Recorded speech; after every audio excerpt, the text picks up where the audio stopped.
Tinanggal na ang alarm level sa Marikina River dahil sa patuloy na pagbaba ng level ng tubig sa ilog. Sa ngayon, bumaba na sa 14.79 meters ang tubig sa Marikina River.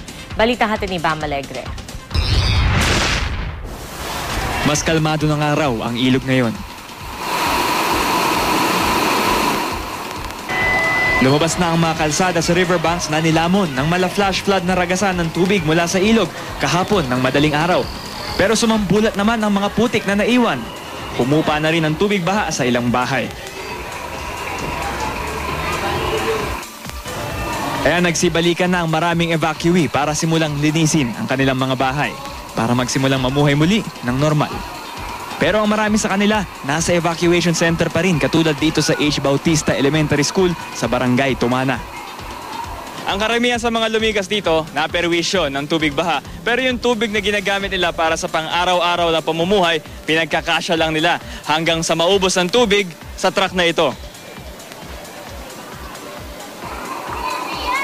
Gustuhin man bumalik ng ilan dahil wala na raw tubig sa kanilang mga bahay, wala na rin daw sahig, nasira na ng baha.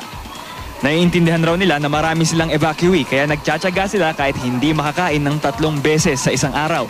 Sapat ng mainitan lang ang kumakalaw na sikmura. Minsan mabibigyan, minsan hindi. Ano na kami dito, mga 4 na araw na siguro.